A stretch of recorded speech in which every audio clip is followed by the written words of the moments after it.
Largest, most important humans are one of the most important. I think that's a dumb statement. They're all important. All right. Protective envelope keeps pathogens out, contains body substances and fluid. We talked a lot about this already with our review of anatomy physiology, right? Key organ of sensation. It's a temperature regulator. It's full of blood vessels. It's full of nerves. It's full of all kinds of important structures. Most of these wounds are going to require simple care, right? Irrigation, cleaning, cleansing, and closure. Very few become infected. The things that make me more prone to infection are poor circulation and contamination.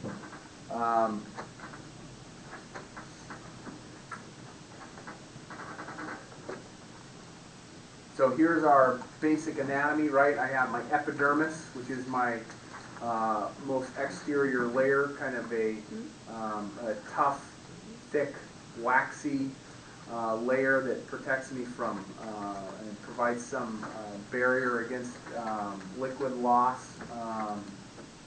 And I have my dermal layer, which contains much of my sweat glands, vasculature, nerve endings, etc., and then a subcutaneous layer where I have my larger vessels, larger nerves, and fat, kind of an insulating layer there.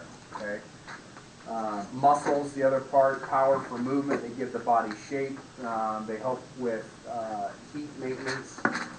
It's a bulky tissue, protects a lot of vital organs, but very susceptible to injury, right? It connects to the skeleton by tendons. Tendons are made up of collagen, which are poorly vascularized as opposed to muscle. And then beneath the skeletal muscle layer lies the skeleton and the internal organs.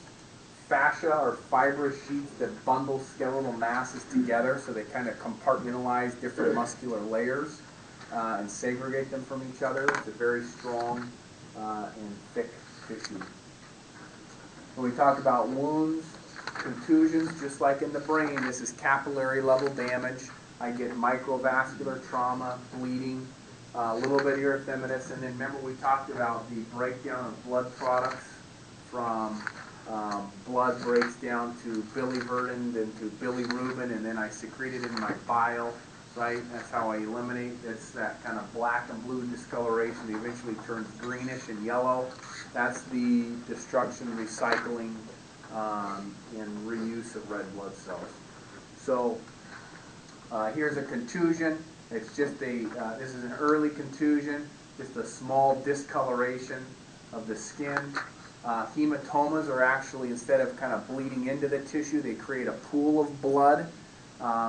These will be reabsorbed also. Sometimes when the hematoma is large enough, like if a splenic injury and I get a big hematoma there, people will get jaundiced as they start to recycle that because it's such a burden.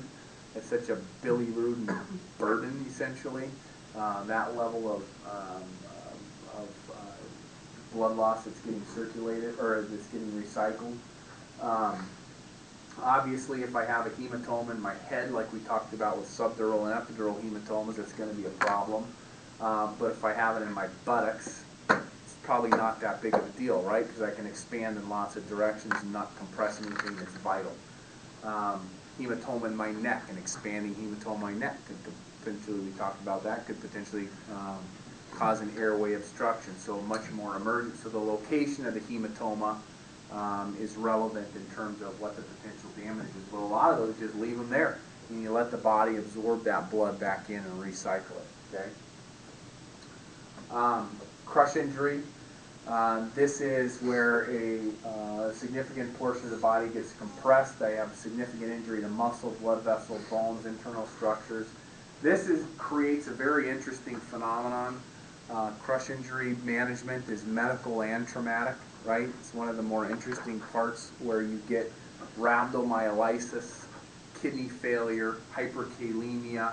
Management of your crush injury patient is medical in addition to traumatic, right? I might pre-treat somebody for anticipated hyperkalemia if they've had ischemic tissue in their legs, and then I uncover their legs and they get this wash of toxins that are resulting from damaged muscle, then I might have to deal with the metabolic consequences of that flooding into this tidal wave of hyperkalemia, rhabdomyolysis, acidosis, all these things that go along with it. I've got to be prepared to manage that as in addition to the traumatic injury underneath, okay? So a very interesting phenomenon, probably the only thing interesting in soft tissue injury.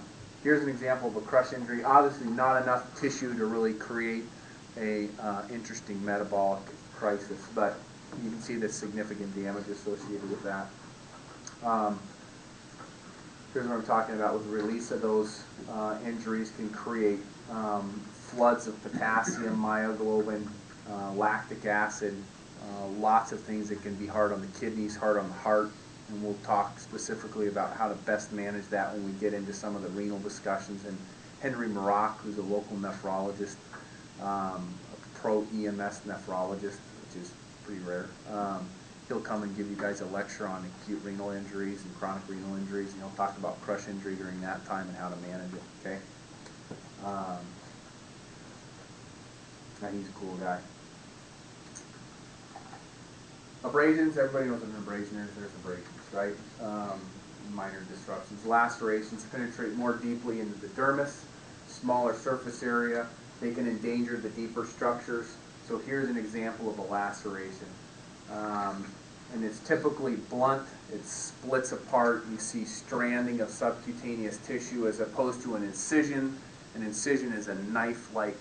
So we use laceration universally, but usually a laceration is more something that breaks open or tears open, right?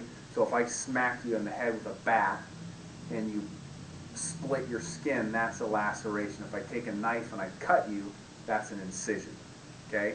There's a difference pathologically in what we call those things. So again, knife, razor, piece of glass, hatchet from Lee's guy yesterday.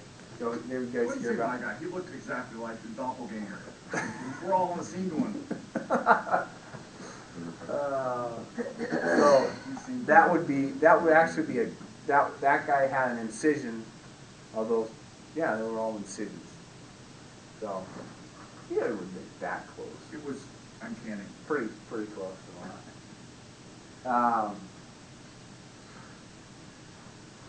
Open wounds, punctures. These are a real problem, right? Puncture wounds can potentially trap anaerobic bacteria. This is where tetanus becomes a problem. They don't drain well. They tend to get contaminated and hold that contaminant inside. They don't bleed as much as an open wound, laceration, or incision. So if I got contamination in a laceration, I'm going to bleed and bleed and bleed and bleed. Part of that bleeding process flushes things out, right? It's easy to get in there, clean things. It's not easy to do this. This is why when you step on the nail, you go get a tetanus shot, right? Because tetanus is an anaerobic organism that doesn't like oxygen environment. And if I tuck that little tetanus bacteria 2 inches deep in your skin where it's not exposed to air, that's really where it starts to grow, okay? Here's another tetanus botulism, right? That's another anaerobic organism. Some people that get, inject, there's a rare circumstances you can get people who are IV drug users who get botulism, and they actually develop kind of flaccidity and kind of the syndromes of botulism toxin from getting their injection sites infected with anaerobic organisms. So kind of a different thing altogether. Very small, right? Small, doesn't show a lot, but could potentially endanger things underneath and is at higher risk for infection. Impalements, they are complicated in the fact that with taking them out can complicate your the management of your disease process. A lot of things should be taken out in the operating suite and not in the field or in the ER, because it's sometimes the object itself is holding direct pressure against the bleeding vessel. So then I remove that object and I no longer have compression and I can't get into a deep tunneled space to apply direct pressure again. So sometimes it's better for these to come out in the operating suite, in addition to the fact that they can be entangled with various structures that could be damaged. So here's an example of impalement, right?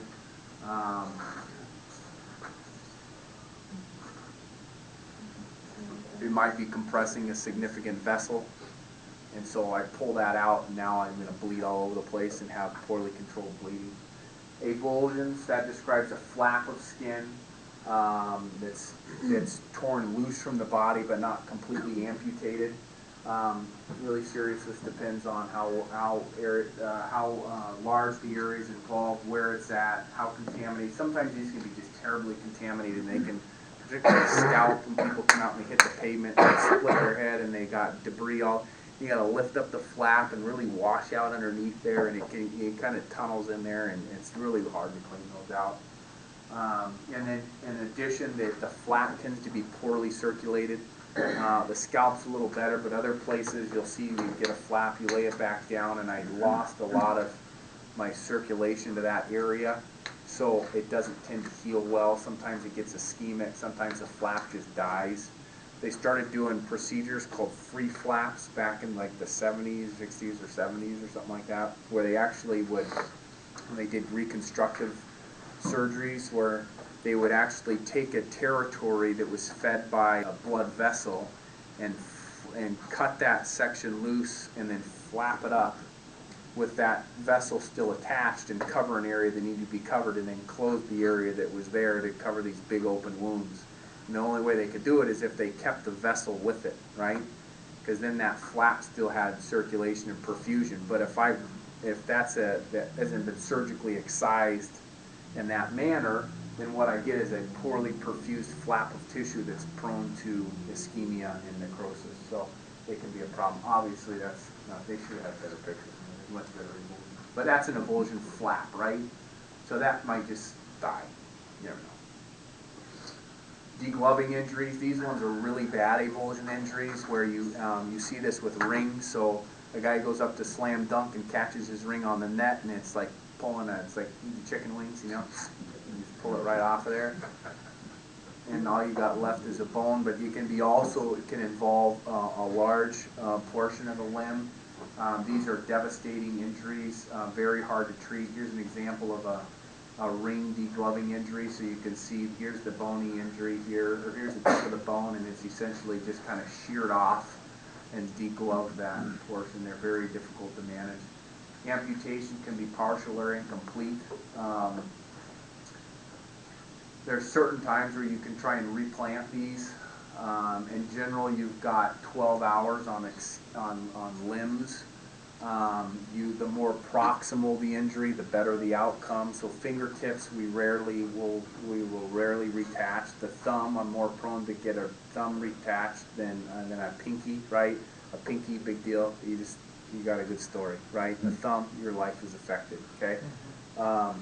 So you're depending on what's involved. Best amputation I ever saw was in Cleveland when I was training. There was a guy, one of the guys at the fire. He was in one of the mechanics in the shop working on one of the trucks, and it was up, and he was reaching something. He had both arms reaching up like this, and it slipped off of its jacks, and it came down and crushed his arms. But they were very clean, and so it was almost like a shear injury. And the arm was taken off at the proximal humerus, just like someone took a guillotine and went, right? And then his forearm on the other side, same thing, very clean. And they both got replanted. And he actually did relatively well as you could expect. But both at that point, your vessels, your nerves, your bone, everything's big enough that you can kind of put pieces together, right? And eventually that nerve sometimes will get some function back, and they say you get like a centimeter a month or something like that of nerve function back. So after a while, but by the time he got discharged, he actually was doing some minor movement in his fingers, which is pretty impressive. I don't know how the hell he was able to do it, but so amputation. Here's an example of amputations here. See, this is a thumb and a forefinger, so this might be one that you would try and address. The way you want to transport these is take the finger, take the limb. You don't put it in ice water, but you put moist saline bandages around it in a bag, and then put that bag inside of a bath of cool ice water, okay? And that keeps it cool. It allows for a lengthening of your ischemic time, essentially. and it should be transported with the patient if possible.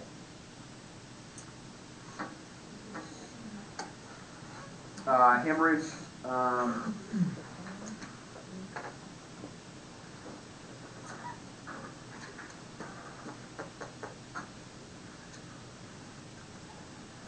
So dark red indicates venous injury.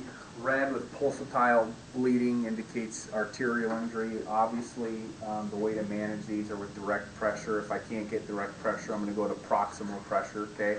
So I'm going to find a more proximal site where I can actually compress.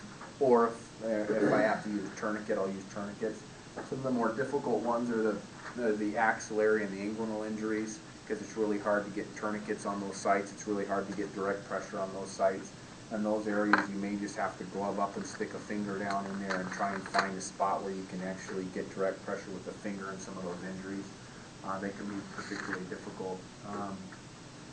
Again, our body's going to try and stop this. I've got my vascular, platelet, and coagulation phases. Remember, my initial phase is going to be clamping down, trying to create some sort of constriction and minimize blood loss. It's going to fatigue after a while, and I'm going to start to dilate again. But by then, I would hope that my platelet phase, my platelet aggregation, and then laying down my rebar, right, my fibrin deposition, and the coagulation phase is going to allow me some time to generate a clot, but it's not going to be a stable clot. So if I try and get somebody's blood pressure up to 120/80 because it makes me feel good, what am I going to do? I'm going to blow that clot out of there, right? And I don't want to interfere with my coagulation phase by making somebody hypothermic and dilute. It takes us back to appropriate resuscitation of hemorrhagic patients. We talked a little bit about this kind of wound healing response. This is primarily white blood cells. There's some fibrin deposition that takes place in scar tissue, what have you. You get that inflammatory stage where it's warm and hot, and it's just essentially recruiting other cells to come to that area to help with the healing process. Epithelialization, you're going to get these cells that essentially the same cells that you have on the surface of your skin. They're going to migrate to that area and develop, and then you're going to end up fibrosing and scarring.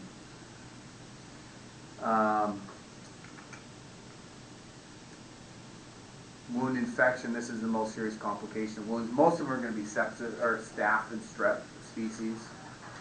We'll talk about sepsis later on. This is an important topic that we are going to cover, and we're going to cover, and I want you to understand this because it is a very serious, under-recognized problem in pre-hospital care. And this is one area where we know good evidence supports the impact of advanced notification, aggressive volume resuscitation. This is someone I give a shitload of fluid to as opposed to my hemorrhagic shock patient, right? My hemorrhagic shock patient, I just want to get enough to keep them, like this person, 30 cc's per kilo, right? So you're getting 3 liters if you're 100 kilos, okay? So that's my target. For you, the way we've got our protocol set up is to give at least your target's 20. So we're 500 cc's, 500 cc's, 500 cc's, 500 cc's. It's a different strategy, but we're treating a different type of shock. So we'll spend time talking about that.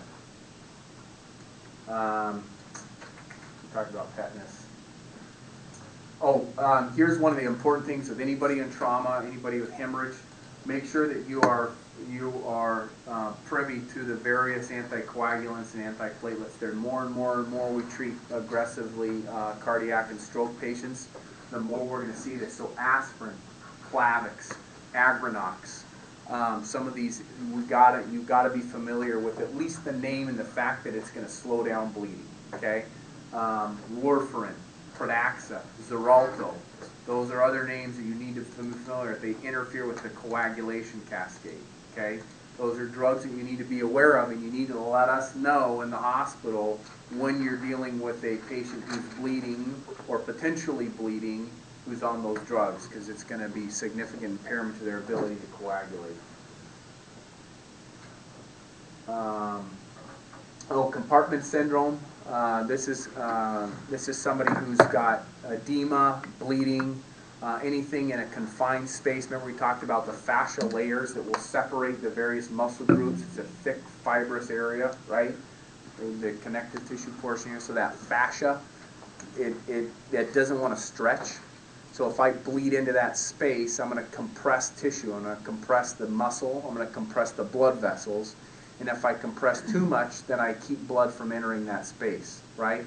Normal circulation from entering that space.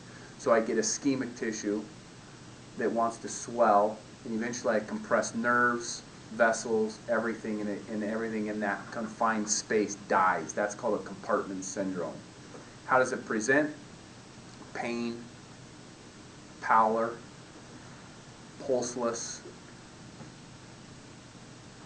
paresthesias, poikilothermia is the other one. You know, a lizard is a poikilotherm, right? So it takes on the temperature of its environment. So at room temperature, it's going to feel cold. So, but you need another P in there. So you'd say poikilotherm instead of cold. So pain, pallor, pulseless, paresthesia, poikilothermia. It's the same thing you'll see with a vascular ischemic limb. When someone throws a clot to their limb, right? But in that area, it's more confined to a muscle group. So I get it in my calf, right? Or I get it in my anterior compartment, like bad shin splints. Sometimes people with bad shin splints will develop a compartment syndrome. Like guys like me, if I tried to go and run, I'd probably get shin splints and have compartment syndrome, so I just don't run. You know? Just aware what potential hazards could occur. Prevention is number one. Pressure injuries, we see this in our old folks that are develop decubitus ulcers, right? Again, it's another pathophysiologic process of compression injury. So I sit on my butt all day long, and those muscles, that soft tissue, that fat, that skin, it doesn't get perfused because it's getting compressed because no one takes the time to roll me, right? Because every time I go in there, we'll stay away from that. They lay there, right, and then before you know it, they got skin breakdown, and they get ulcers, and some of these can get really bad. But typically, you're going to see those on pressure points. That's one of the reasons we don't like to backboard people for too long, because we can, even in short backboarding periods of time, we can develop pressure injuries, right? So I don't want extended periods on a backboard. We see it in that population, but probably the more significant are going to be people who are wheelchair bound, people who are bed bound. They're sources of infection. So when we talk again about sepsis, that's an area that we need to be cognizant of and aware of when we're trying to identify sources. Crushing injury we talked a little bit about. We'll talk more about injection injury. These are really bad injuries. So any paint, high pressurized injection guns, paint sprayers, where you actually hit the pressure washers, you hit the skin, and it tears the skin at the surface, but then it pushes and injects whatever the contents is into the soft tissues, and it'll track along those fascial layers. So I could get like a little injection site at the tip of my finger, but the damage could actually be all the way into my hand, and so these people end up getting these big dissections to debride, and particularly if it's an oil or some sort of caustic substance, then it can be extremely devastating. Extremely devastating. I was vaccinating a cow, and the cow kicked, and I put that vaccination right through my thumb into the bone and gave myself an injection of whatever vaccine. And the whole thing swole up. Oh, yeah. Because you get damage, like in this example here, here's an injection injury. All the way down, you can see they dissect the guy all the way up the forearm. Because what happens is it tracks along those fascial planes. But at least you won't get mad cow disease now, right? Or whatever your vaccine is. Black leg. Dressing, we're going to put material directly on our wound to control bleeding. We'll use tourniquets if necessary. I'd like to use sterile things whenever possible, but that's not always possible, so clean is better than dirty, right, at that point. Dressings can be occlusive or non-occlusive, whether or not they allow fluid to pass through them. They can be adherent or non-adherent, things that stick or adherent. Obviously, things that are non-adherent don't stick. They can be absorbent or non-absorbent. They can be wet or dry. There's a million different ways to describe these. These are some things, Heme-Con, quick clot. You may run across some of these things. They're impregnated with hemostatic agents to slow bleeding. There's been in significant hemorrhage. There's been no evidence to suggest that these are any better than standard treatment alone. But these do come in handy when I'm dealing with things that are just kind of oozing. Yesterday, that guy had packed all of his things with our quick clot because I couldn't get him to stop bleeding until we could get him ligated. Again, same thing. You're going to see this ad nauseum, right? Primary assessment, A, B, C, D, E, and then we're going to go into our secondary survey. Always when you're dealing with soft tissue injuries, you get the ooh and the ah factor with soft tissue injuries, right?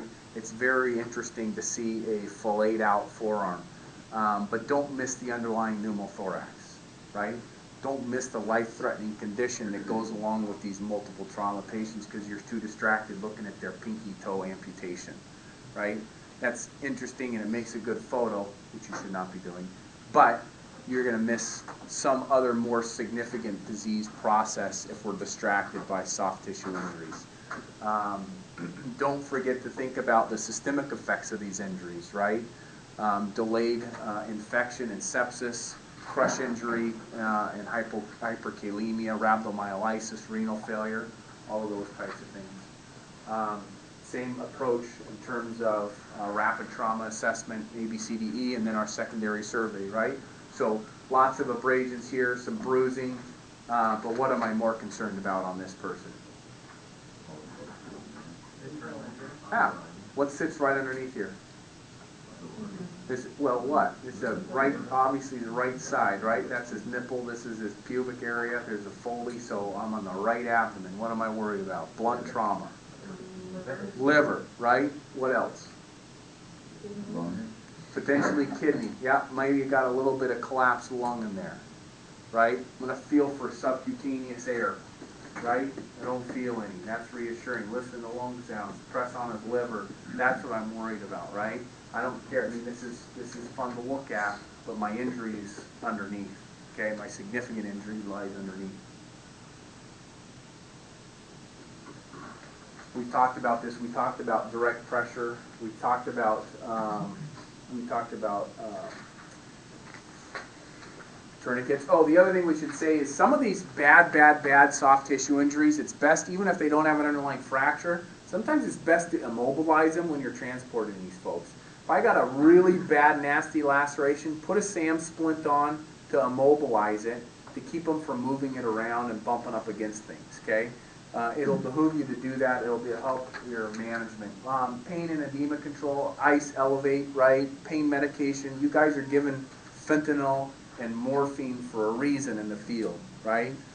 In the acute traumatic patient, you don't have to worry about making a drug addict, right? And even if it is a drug addict who's got an acute traumatic injury, are you going to withhold it just because they're a drug addict? No. Treat people who have pain with pain medicine. You have pain medicine that you've been given and trusted with.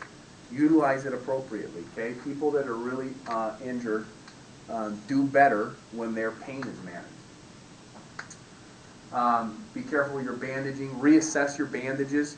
Always leave your bandages exposed, okay? Don't put a tourniquet on somebody and have it covered up.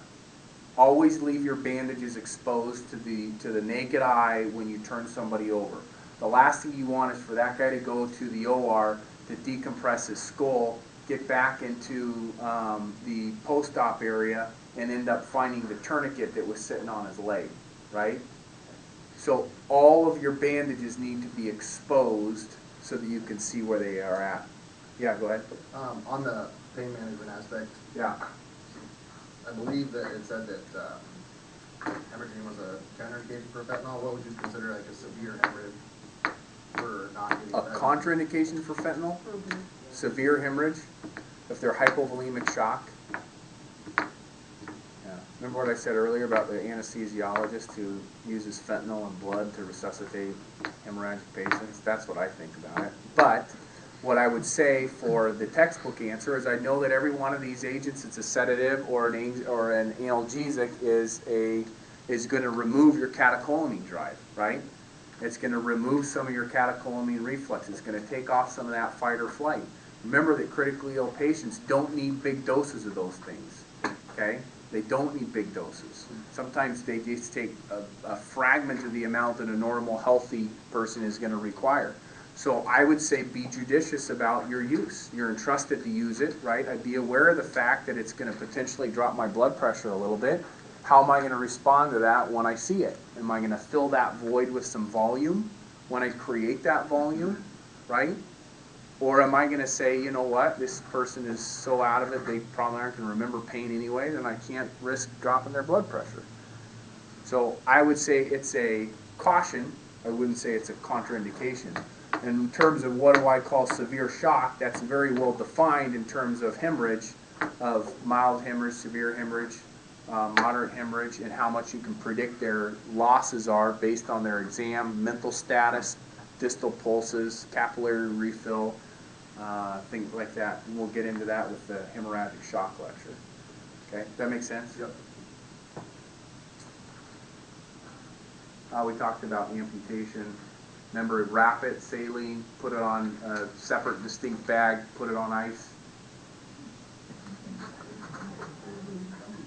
Here's an example of a forearm could be transported for possible replantation. How am I going to transport it? Get as much debris off of there, wrap it in something that's clean, put it in a bag. That bag is then placed into sterile, or placed into cold water. This is the injury, this is the reimplant. Successful. Impaled objects, remember we're going to secure them in place, we're not going to remove them. Bulky dressing at the site. Crush injury, we're going to be concerned about extrication and the metabolic effects of my underlying disease. I'm going to make sure that these people are adequately hydrated. Our local, I know we're not supposed to talk local protocol, our local protocol says give them a 500 cc bolus and then start them at a rate of 500 cc's an hour. I think, or maybe 250 bolus and 500 cc's an hour. Grossly under resuscitating these people, okay? All the good evidence says that when I have a significant injury, I should have at least 1,500 cc's in the first hour. Liter and a half should be my minimum in the first hour, and I should be doing that every hour afterwards. Right? So we grossly under-resuscitate these people. So these people are another one, lots of volume. Lots of volume, okay? Is that just the flush out of the part? Yep, I wanna keep those kidneys hydrated. I wanna flush everything out, and I'm gonna use other things like bicarb to facilitate alkalinization of the urine, to get rid of it. I'm gonna be monitoring electrolyte abnormalities, metabolic derangements the whole way through. Are we assuming Absolutely. there's not a massive blood loss as well? Or even if there's massive blood loss, you're still going to... Well, what's going to kill me first, I would say? Is the hyperkalemia going to kill me? Or is my blood loss going to kill me? Blood loss. Well, it depends. How bad's my blood loss? Well, what I'm getting at is you said for hemorrhagic shock, you don't want to flush most fluid because you're taking away the clotting factor. Right. Yeah, then you're kind of stuck, right? So what do? And that guy, if he's hemorrhagic shock, I'm going to treat him like he's hemorrhagic shock, and I'm going to tourniquet whatever leg is ischemic, probably, right? And then I'm just going to leave that leg ischemic, and I'm going to treat the hemorrhagic shock, and we'll deal with this later. That's what I would do in that circumstance. I'd take the most immediate life threat and treat that first. Remember, compartment syndrome, the 5 Ps: pain, pallor, paralysis, paresthesia, pulses, poikilothermy. Remember poikilothermy? See, you learned something today. Nothing else you learned in the lizard is poikilothermy. All right, only 10 minutes over this time. Joe, can you Not talk bad, a little bit huh? more about crush injuries in terms of bicarb, calcium, albuterol? Yeah, okay, so, and I don't want to get too much into what Marak is going to get into when he does his lecture, because he hits on that, but here's essentially what happens. Here's my cell, right? I have my muscle cell, okay? And what do you take when you're trying to get lots of muscle? You take creatine kinase, right? You take a lot of protein, right? So I'm loaded with creatine kinase. I'm loaded with potassium because most of my potassium remains inside my cell in circulation. Less of it is on the outside. In my most of my body's potassium is intracellular as opposed to extracellular and circulating. Okay, makes sense. So this is kind of a normal, healthy state. Now, if I crush a large portion of muscle, right, with a log, that's my tree on the leg. Okay, and I damage this, and what happens is I get ischemic tissue and membrane disruption, and what happens with that is I get all the potassium leaks out, I get lactic acid that leaks out, I get creatinine that leaks out, I get all these toxins, metabolic derangements that don't represent normal physiology that go into circulation when I remove the tree and extricate this guy from his bad situation. So if it's just my hand, that's not enough tissue to create a problem. But if it's my leg, that's a hell of a lot of tissue. That's a lot of potential creatinine. That's a lot of total CK, right? Essentially, is that muscle product. It's a lot of potassium. It's a lot of potentially accumulated lactic acid. So now what happens is I remove that, and what was impeded by pressure in a compression situation is now removed, and I flood the rest of my system with abnormal amounts of lactic acid, potassium, and dense proteins in the form of CK, total CK, right? So what happens is, what are my most vital critical organs? Kidneys is one of them, right? So I got a kidney, I got my lungs, I got my heart, and I got my brain. And I would argue that, that's the brain. I would argue that my lungs are kind of like secondary. They're really supported, right? And the heart's really just there to perfuse my brain and my kidneys. It's really what its job is, right? It's to perfuse the brain and the kidneys. So you could argue that my brain and my kidneys are my most important organs, right? So what happens that is CK gives me an extremely difficult burden. Think of it, inside here you've got your little glomeruli, right? So what are my glomeruli? They're like my little shower heads, okay? And they sprinkle out water, okay? Tons of little shower heads. And I take this and I recruit some of that fluid back through my distal convoluted tubule, but a lot of that I send out in the form of urea and water, okay? This is my little shower head analogy. Now what if I crud up my shower head with a bunch of creatine kinase, right? Well, now I end up with renal failure. And if I don't have good kidneys and I create renal failure, then I have an impairment in my ability to deal with potassium volumes and acid volumes, right? So I compound this problem. And what is really sensitive to potassium levels? My heart. What's really sensitive to acid-base disorders? My brain and my heart, right? So what happens is I get this flood of toxins that I can't manage well because I created renal failure, and I'm prone to hyperkalemic arrest, severe acidosis, which results in PEA, right? So I get this terrible metabolic, life-threatening condition because I crushed a bunch of tissue and released all the metabolic byproduct and toxin into circulation. That make sense? So what I'm going to do is I'm going to say, all right, before I pull this log off of this guy, I'm going to pre-treat him. I'm going to pre-treat him before I'm going to assume this guy's going to get hyperkalemic. Let's get large bore IVs, and let's start lots of saline on him. Large volumes of saline infusion. I'm going to flush this little shower head all day long with tons of fluid. I'm going to make sure I keep that debris going. Keep those kidneys perfused, keep them flushed, right? That's how I maintain good kidney function. So I'm going to preserve my kidney, right? I'm going to treat with bicarb, sodium bicarb. I'm going to treat with calcium, and I'm going to give them albuterol, because these are the ways that I treat hyperkalemia. Okay? When I treat hyperkalemia specifically, I protect the membrane of the heart from excessive potassium with calcium. I stabilize the membrane. And with bicarb, I change the pH so I start pushing potassium back into my healthy cells. So I shunt it across.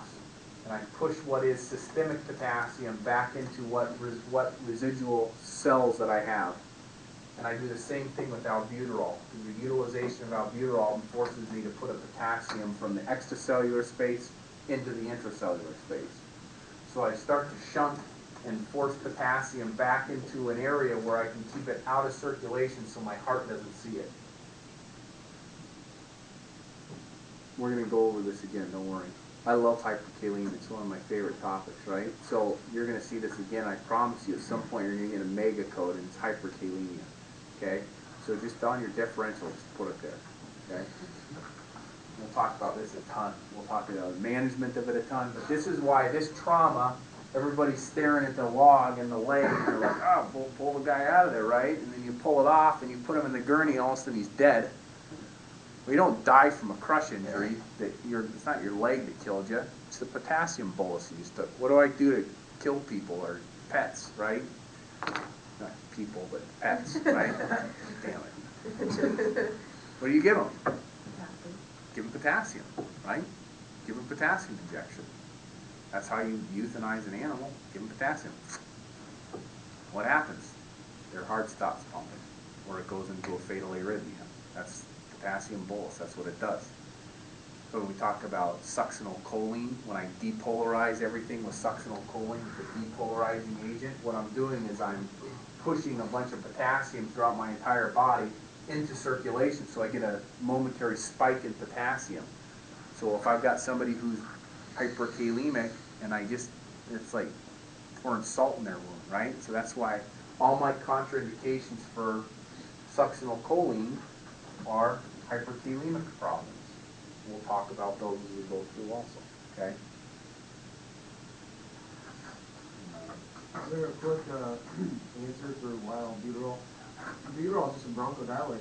Does it do something else? So it's the beta effect on the, essentially it's the adrenergic effect, and you probably get the same benefit from giving people epi when you're resuscitating, because I'm going to get a little beta effect from that. And it's the uptake and utilization. My understanding is the uptake and utilization of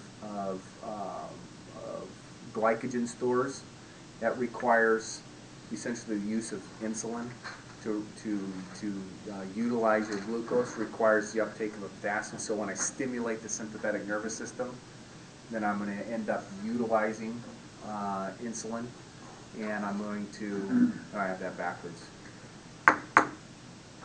I know the uptake of insulin requires a potassium, and I believe that it's the same mechanism when you give somebody a beta agonist. And this should be the same thing when I give them epi also. So in the ER, I don't do this, well I do this, but I also give them a big slug of insulin. Because I know this helps drive that process too. The uptake of insulin requires the uptake of a potassium. And I think this is a secondary way to promote the utilization of insulin, I believe. So if I can kind of falsely create this push of potassium into a cell, then I can hide it from circulation temporarily until I can find a more permanent way to get rid of it, like dialysis. Okay? But we'll do all this stuff later, again. Okay? Who was it that just had this case? Someone, they just had a guy